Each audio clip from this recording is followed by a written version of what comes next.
Blog Talk Radio.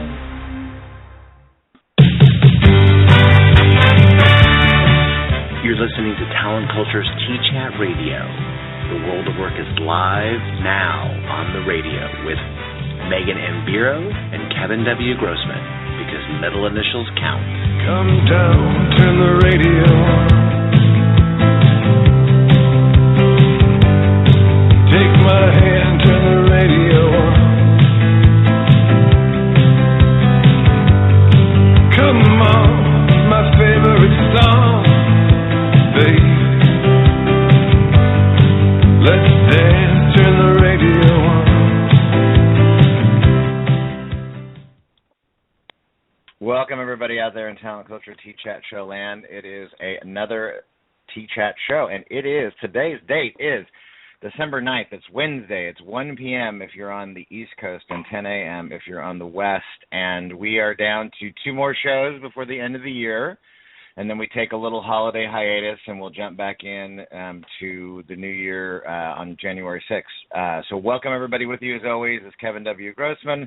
And, of course, not only the lovely and talented Megan M. Biro, but also the lovely and talented Cindy Travella, who has been our event manager and show producer for a long time now. So welcome actually to both of you ladies. I'm just going to bring you on now. Thank you. Wow. Thank you so much, Kevin. I can't tell you how excited I am to be here and to have Cindy along for this reminiscing show. Cindy has really been part of the community since, I want to say, almost day one, which is, I don't know now, 5,000 years ago. She's a dear friend of ours and the community, and continues to work closely with us on all of our initiatives. So, Cindy, can you tell the audience just a little bit about what you're up to these days? Exactly. Yeah, I'd love to. Well, I am working with Talent Culture and helping Kevin with the T-Chat shows. That's one of my gigs. My other gig is manager of marketing at Smart Search. So I'm keeping busy, staying out of trouble, and looking forward to today's show. Yeah, because I've been worried about you. You know what I mean? Oh, I've been worried about you and the trouble thing. Yeah. Yeah, we know how you operate.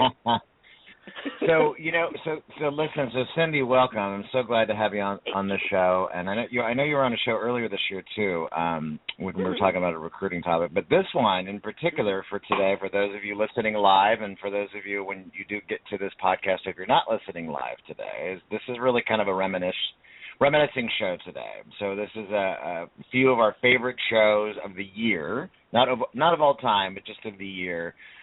And so the way that we're going to do this is that we kind of broke it down and by different categories. The favorite shows that made us think, and each one of us picked one. The favorite shows that made us learn, and we're going to talk a little bit about those. And then, of course, the favorite shows that made us laugh, and then any shows in between, because there was just so many to choose from. It was hard to do that.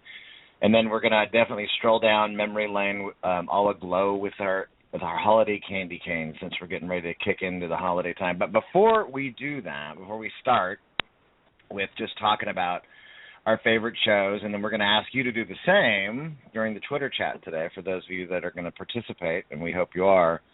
We want to just quickly thank our friends and sponsors out there in Talent Culture T-Chat Show land. That includes Dice, Smashfly, Career Builder, Workable, TalentWise, PeopleFluent, Smart Search, iCIMS, Busier, IBM Smarter Workforce, and Jive. So thank you to all of you folks out there. So here's the deal. So why don't we do this? Again, this is just a relaxed, low-key show. We were joking in the green room before we started that we were going to sing either songs from Greece or the Little River Band song Reminiscing, and we may do that, everybody. Love that. So stay tuned. Serious 8-track flashback, everybody. I love that song. Indeed. And love Greece. So what? Random day. Yeah, exactly. So let's do this.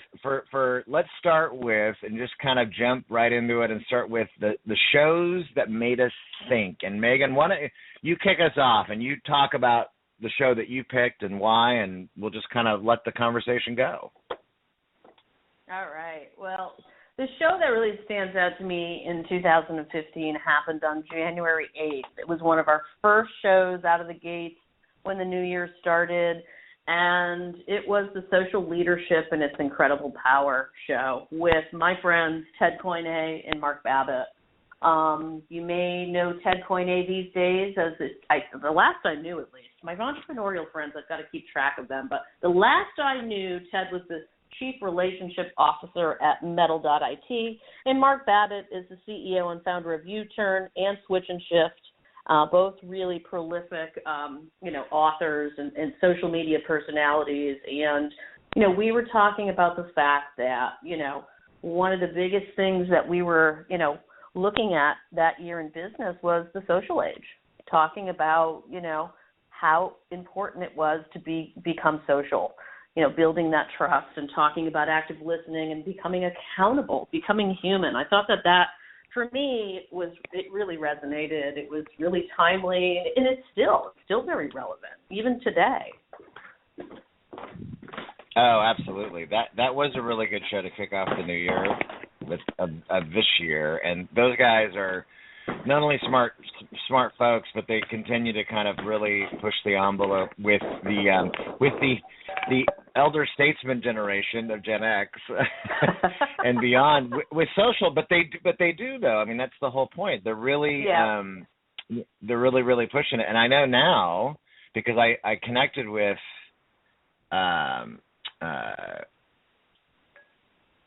Sean. Are you having an early onset dementia, by the way? I am actually having with Mark and Sean, who are actually doing Switch and Shift now. Sean just released his book. Yes. And I was with him at that TED IBM event that I went to, weeks ago now. Yes, I was having a moment there, but that was fun to catch up with them there, and they continue to do some pretty exciting things with Switch and Shift too. They are.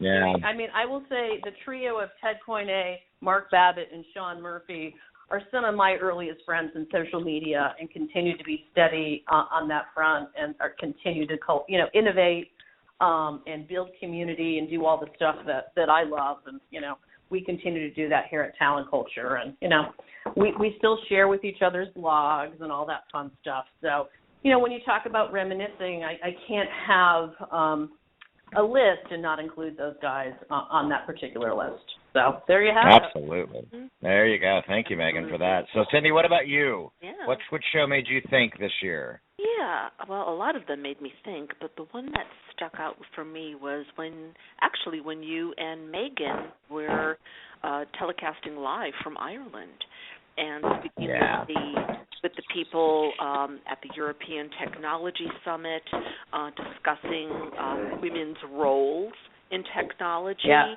and talking about how we don't have enough women right now in technology. And what stuck out for me is it was such a learning experience to hear about what's going on in regards to STEM projects and programs in other countries.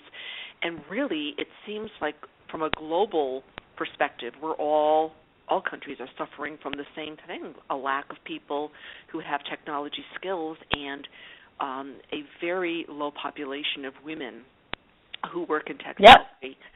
So that was a very eye-opening bit of information for me, and it was very interesting to hear about how these individuals at the summit were discussing it and thinking of ways that they can work with education and businesses, to help try to alleviate some of that technology burden. And for me, it's almost like technology has taken on a life of its own and kind of left us behind, if you will, as human beings, and we just need to now catch up with the technology. So a really very educational and very eye-opening show for me. Really enjoyed it. I agree, and I want to give a special shout-out to Antonio Santos, who's he might even be out there on the TChat stream today, who really invited us into that Cork, Ireland fold and was an amazing ambassador there. We were out, we went and we swilled Guinness and did all those things that Kevin and I really love doing when we're not, doing the delivery of shows and content is, exploring the culture. And we had an absolute blast at some of the bars and, just meeting new people and singing and dancing and doing all that stuff, when you go to Ireland.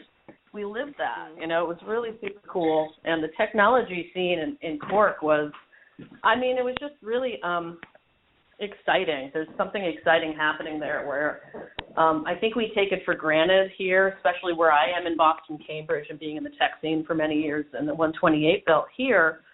For Cork, a lot of the technology that's happening there, they're in a newer generation of all that, and they're really building infrastructures around technology companies, and really just pretty cool stuff. No, it is. That continues to be a really high growth area for not only Ireland startups and tech startups and just global ones from the United States and the rest of the EMEA that are really expanding and growing in and around Dublin and Cork, which is the thing that it was highly enjoyable trip. I was just going through some old pictures the other day of just this earlier this year, and it sounds like somebody's dumping out a bag on the show. Really? You don't hear that feedback? No. You don't hear that? Yeah. Okay. Wow. Somebody's must be me. getting rid of their luggage, their baggage. Maybe I'm dumping out a bag in my head. I don't know, but a memory bag. Get it? A memory bag. So wow. We have.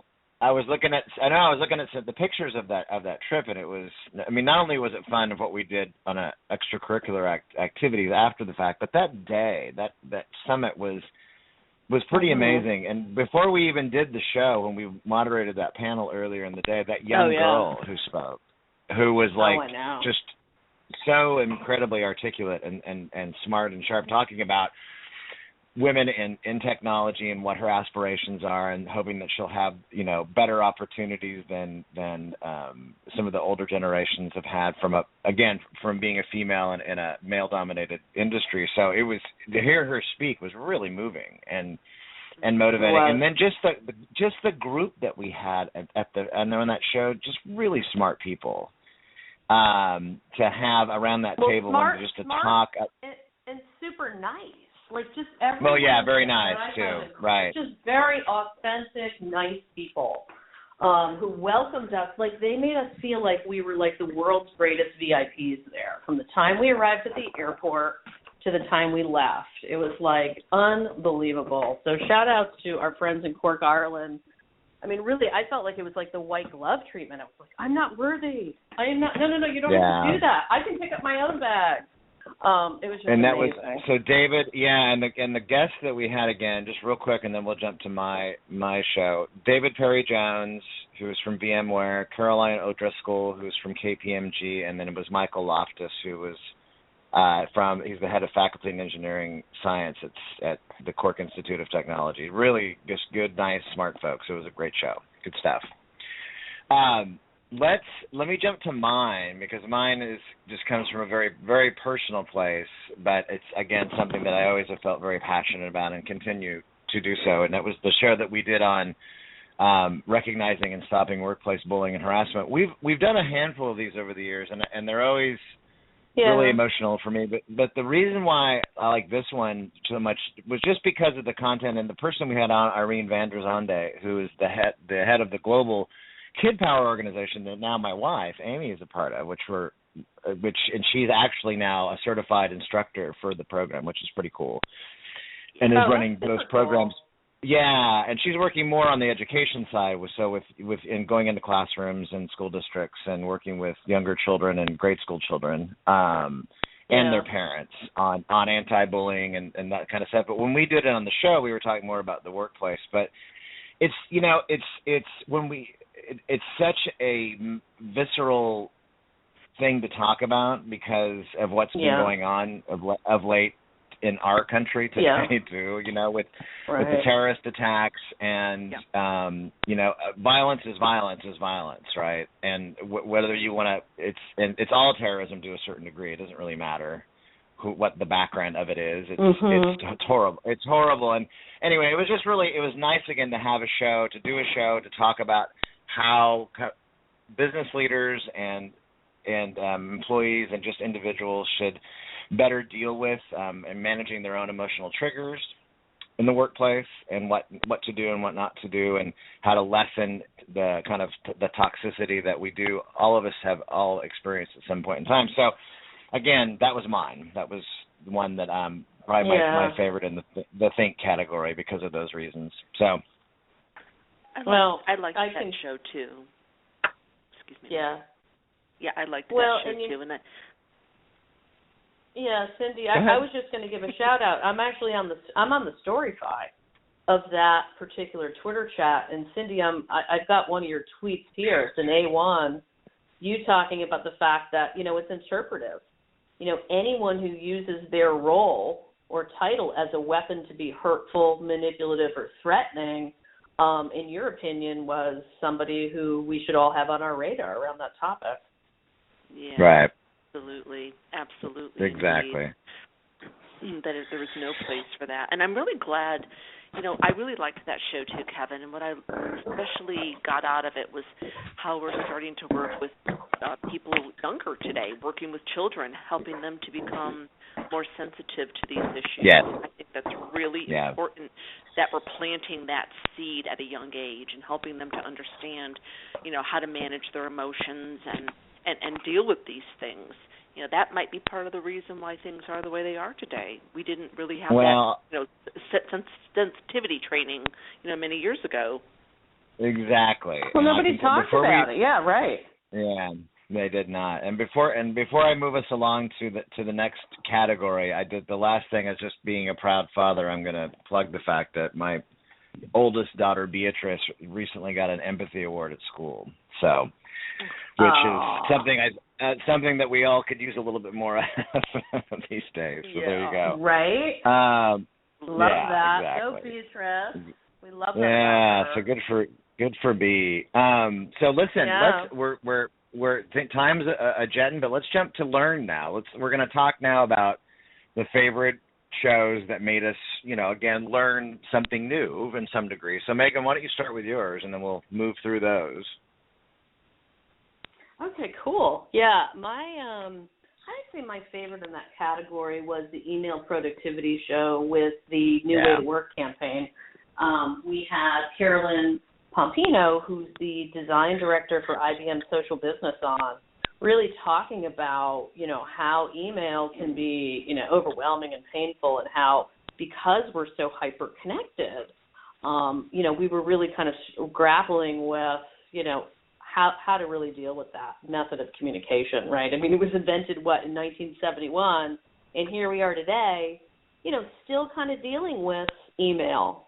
It's not really going away, and we talked about a lot of the complexity around communication and email and productivity, and I thought it was just a really, it was one of the meatier shows.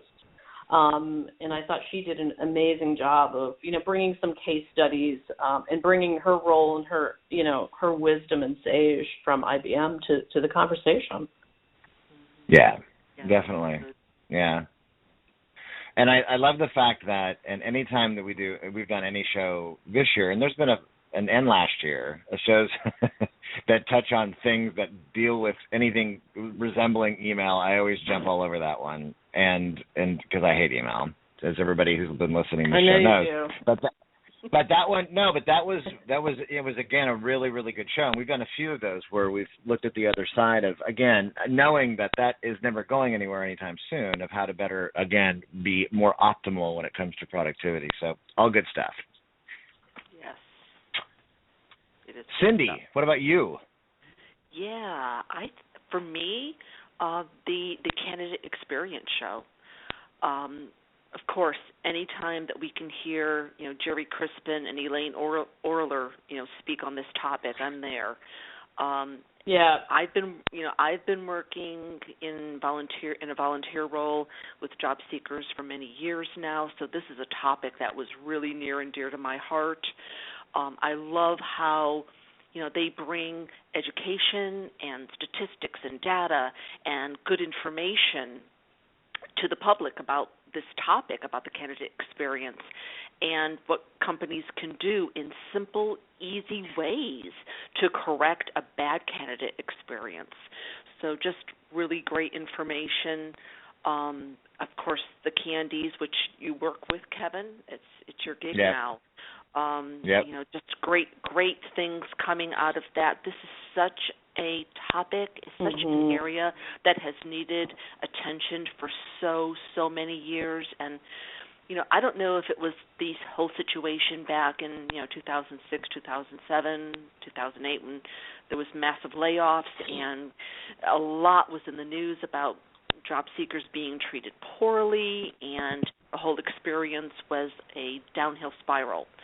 And I don't know if that's how this came to be. I'm kind of interested to know some of the behind the scenes on how this got started. But Jerry and Elaine really globbed onto a topic that really is so timely. It's not going to go away, and the fact that they are just and you too, Kevin, you're all just putting so much of yourself into this that I think it's just going to keep growing and expanding. And I love that you're all, you, Elaine, Jerry, are just bringing this education and attention to everyone's forefront. So thank you. Thank you, Kevin. We're so happy. We're so happy for you and your new role, and I'm certainly excited to be part of the volunteer board there. And you guys really. I mean, sometimes it just takes more storytelling, more data, and more case studies to bring home the real issue that's happening and has been, as Cindy, you just spoke of for many, many years. You guys are absolutely on fire at the Talent Board, and I'm super excited to be part of that as you guys continue to grow that. It's pretty awesome. No, it is great. And you're both of your continued support, and I know if we're gonna, Cindy's gonna be getting on board with some volunteer time too, I believe, on the council next year too. So that's great if we can get that worked out and have you both continue to do that. And again, I think it's the last comment I'll make on it, then I'll shift to mine, is just all those things. And I want to give a quick shout out to Ed Newman, who's VP of Customer Success at Phenom People. He's also one of the other co-founder of the Talent Board and the Candies with Elaine and Jerry, although he wasn't on the show with them that time. They did an amazing thing almost 5 years ago, and now we're scaling and growing globally.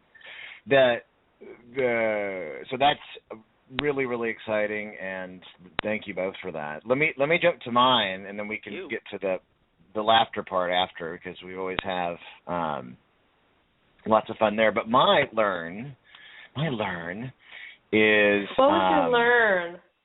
My learn was the show we did with Mark Stelzner, who's the founder of IAHR, and it was all about business strategies that help CHROs sleep at night.